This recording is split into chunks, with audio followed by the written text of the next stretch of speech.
It is an exciting day for the van build because we are finally installing an inverter in the van. And not just an inverter, we're also going to put two 175 watt solar panels on the roof.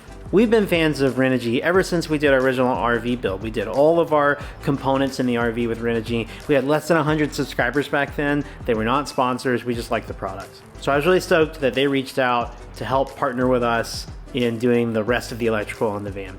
So we're gonna do the full install of this 2000 watt inverter charger, the full install of these 275 watt 16 bus bar N-type solar panels. But not only that, then we're gonna take this thing to the Moore Overlanding Expo and we're gonna put it to the test with 4 days of all electric camping and show you how it actually performs.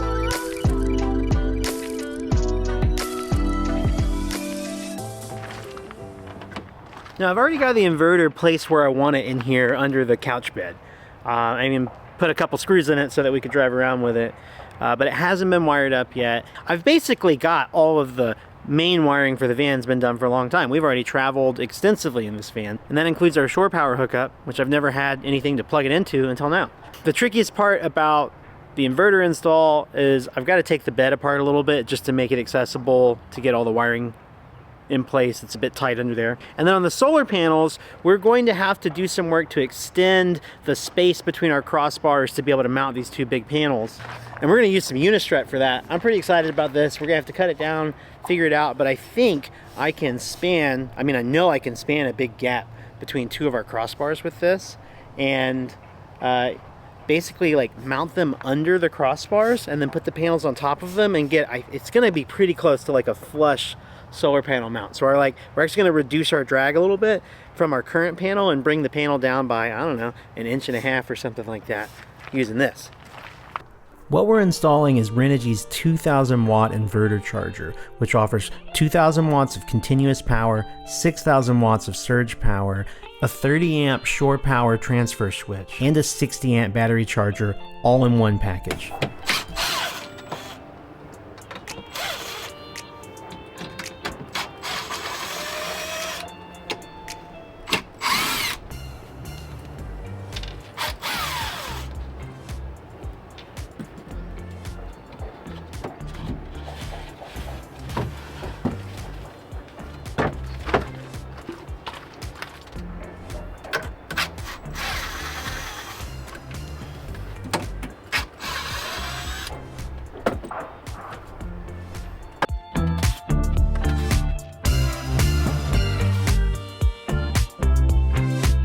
All right, I got this all opened up. Here's what we're looking at.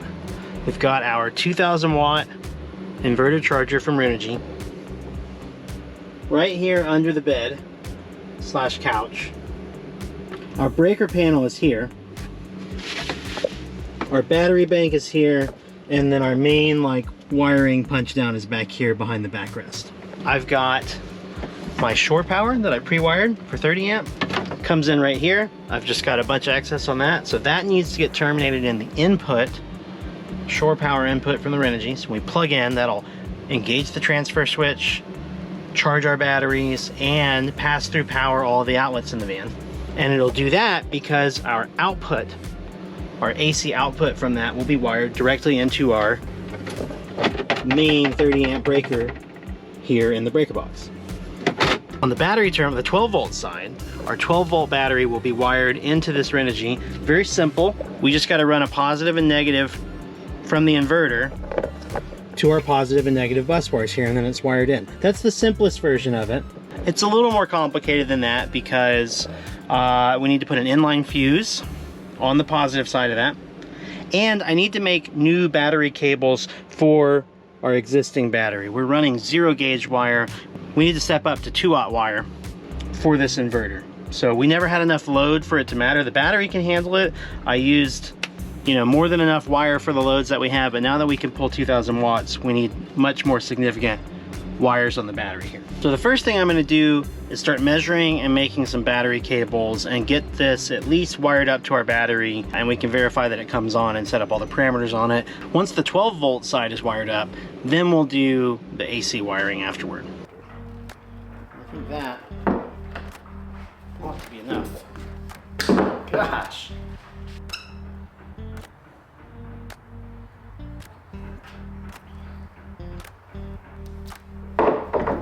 nice, look at that.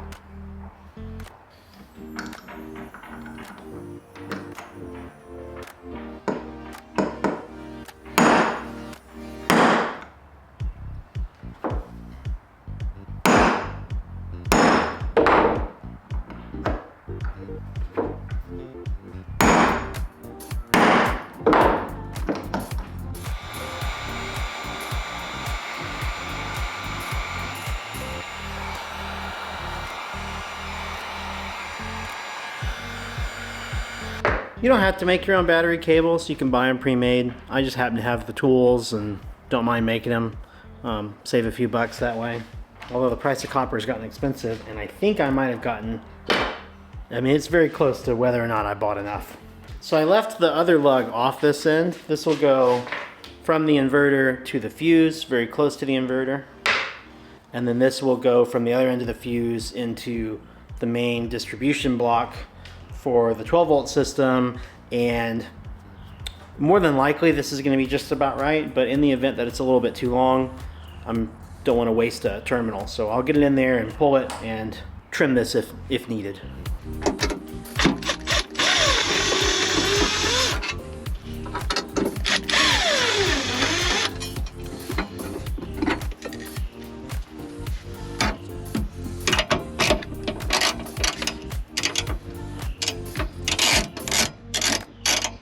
It's only 2 more screws to take that panel off all the way.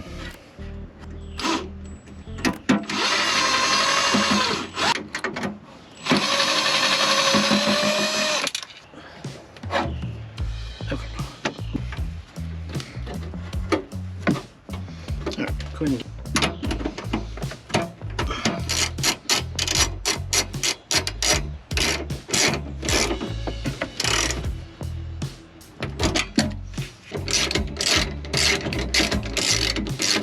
come on, but there you go. Maybe like this. Yeah, that bends. That makes sense. And out. Go ahead and plug that in.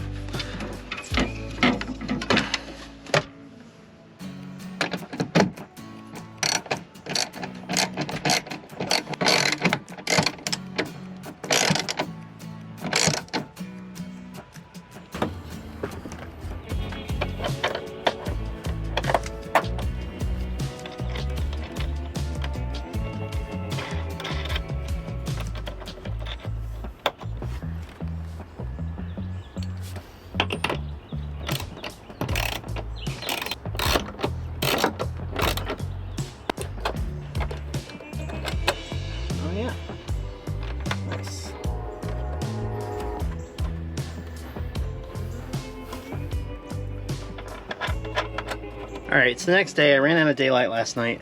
Everything's hooked up now. Yeah, I'm not going to button the panel down yet because I haven't wired up the AC. But I at least would like to fire everything back up, make sure all my connections are good on the DC side, see this thing boot up, and maybe even set up our battery parameters on it. Alright, you guys ready? Battery on.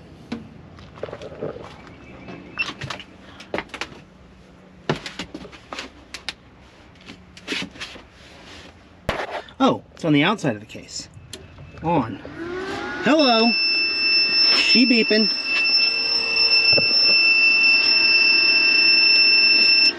Why did you beep so much? What? Battery's at 13.5 volts.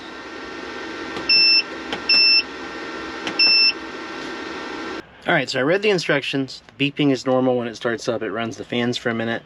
I'm just going through and setting up. It's got a built-in mode for lithium batteries, but it charges at, the battery we have is, the charging voltage is supposed to be 14.6. The default for lithium in this is 14.7, so I'm setting up a custom battery. Most people probably won't have to do that, but for my battery I do. And you just, read the instructions. It tells you what buttons go into program mode.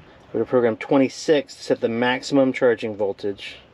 And so, 27, we're gonna go the other direction. 98, 99, you get where this is going. So that's going to be 14.6. We hit this button to change the setting.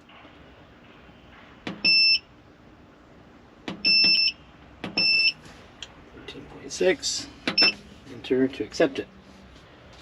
There are other settings, but it says those are the only custom ones you have to set. I'm going to shut all this down here in a minute and wire up my AC panel and test that I can get power through this thing.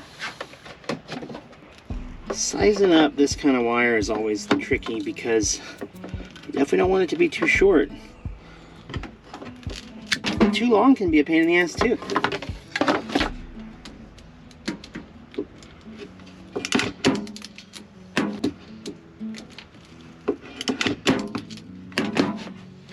Oh shit. There it is.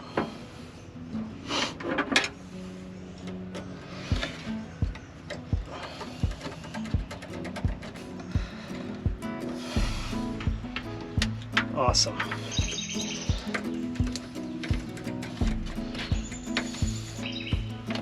Okay.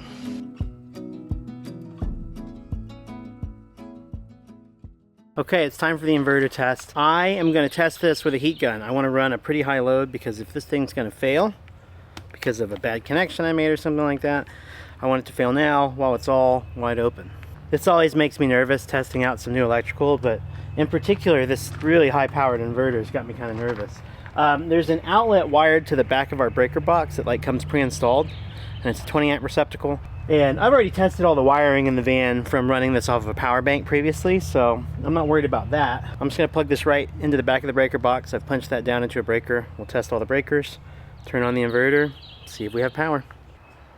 Okay. We're plugged in. Inverter's coming on.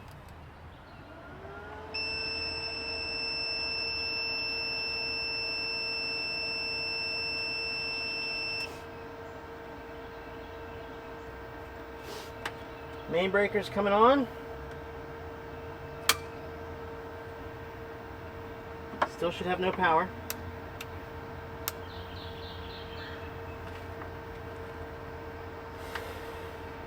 Receptacle breaker's coming on. Okay. We should have power, guys.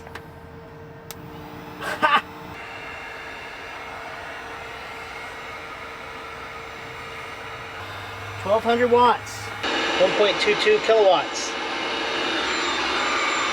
All right, so everything tested out great. Very stoked.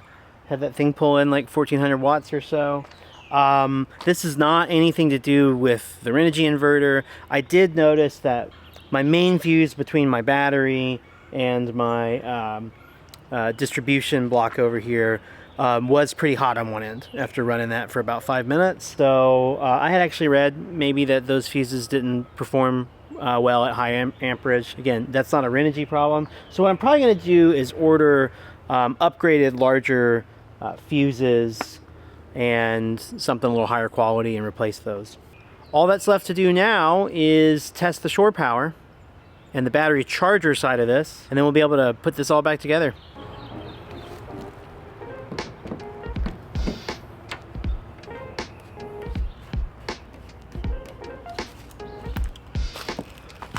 All right, we're all plugged in, and the light here on the switch has gone solid, which I assume means the transfer, I actually heard the transfer switch click over. And so now we should be running the battery charger. 64 amps coming in, 880 watts charging power. That's awesome. Crazy fast charging. Cool. And then I let that run. Took maybe like 6 minutes. We were at 97% battery. Hit the cutoff voltage. We hit 100%. Fully charged. Charger cut off. Excellent.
cool.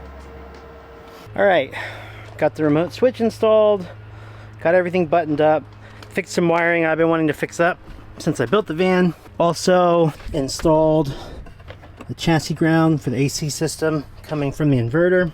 Put the cover back on this guy. Time to put it all back together.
We got nothing but rain for the next few days, so we'll have to come back to these solar panels.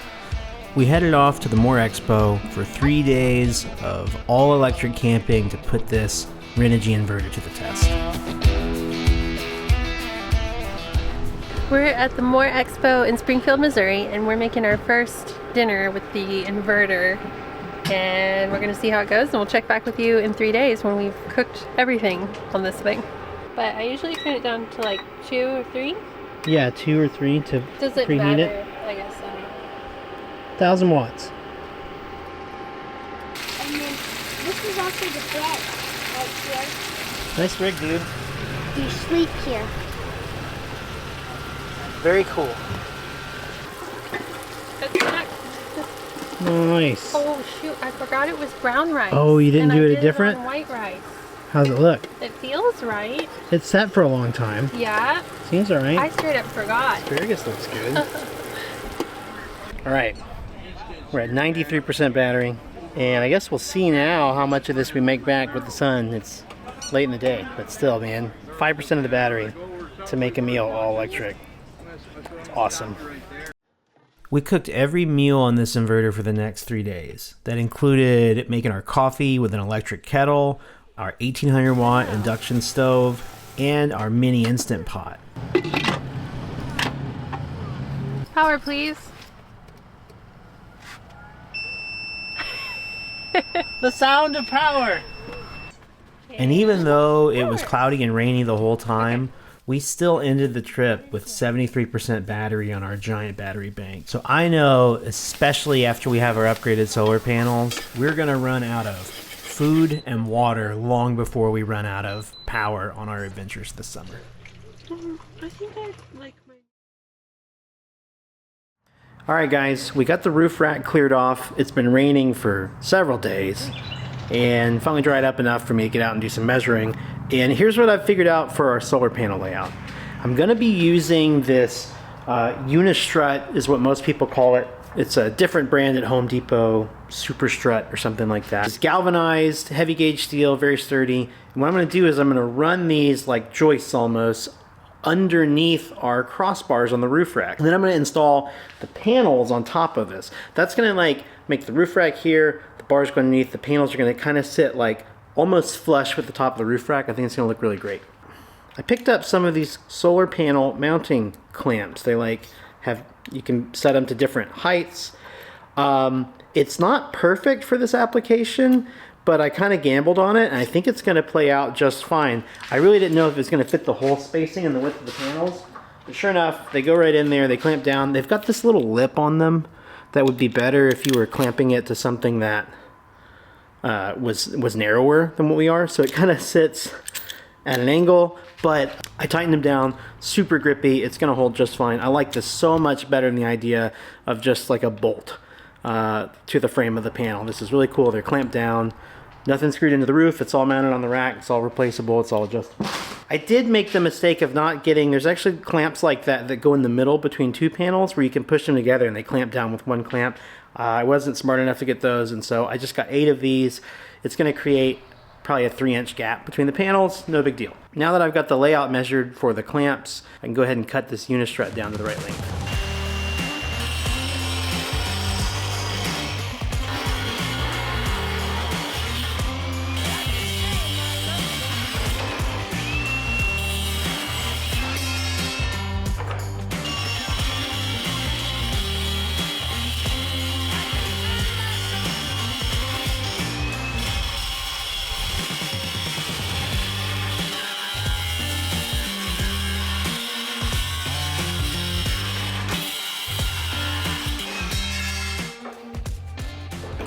All right, it's the next day. Got everything measured out on the van and got the rails placed where I wanted them, marked it all up, and then I could take the rails off. I'm using these little, like, T-slot bolts that I got on Amazon. Got a pack of them.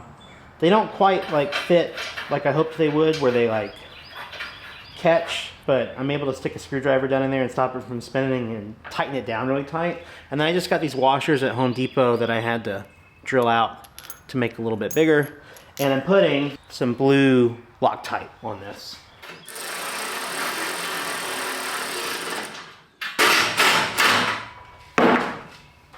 These are Renogy's latest N-type 16 bus bar panels. They're 175 watts each.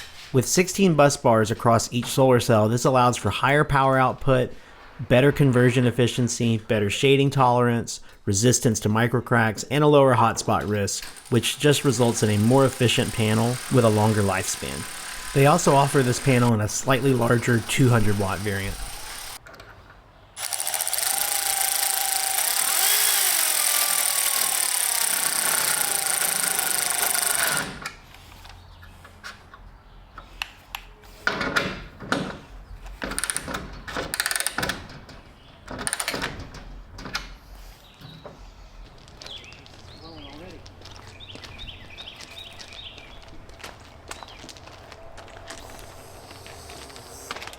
Volts, 350 watts.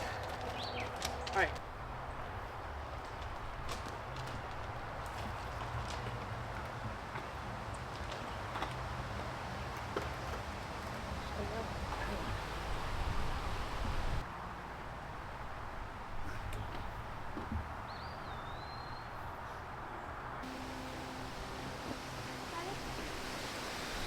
All right, guys, everything's up there.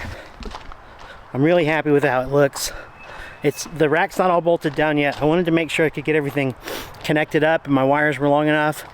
Just perfect. I've plugged everything in and I'm about to switch the disconnect on for the first time. Got full sun right now. Let's see what we get. Disconnect on. We have sun. 20 amps. Hell yeah. This is a 30 amp controller. Or maybe it's a 20 amp controller. It's maxed out. 20 amps. Look at that. No, it's a 30 amp controller. We're good. We're getting a full 20 amps out of it though. Okay, I looked into it. I went into the settings on my solar charge controller and it was actually set to 20 amps as the limit from our old battery, which is more than we got from our old solar panel.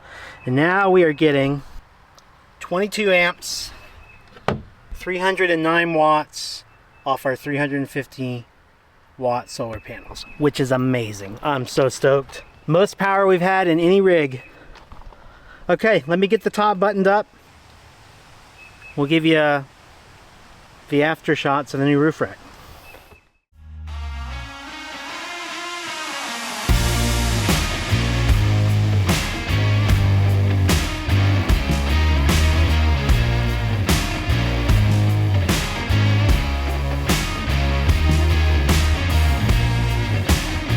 If you're interested in checking out these Renogy panels, the 2000 watt inverter, or their entire selection of batteries and electrical components for your rig, be sure to use the link in our description, and they've offered our subscribers a discount code of 8% off that's good for the next 12 months. So use code Wilder Adventures at checkout to get that 8% off.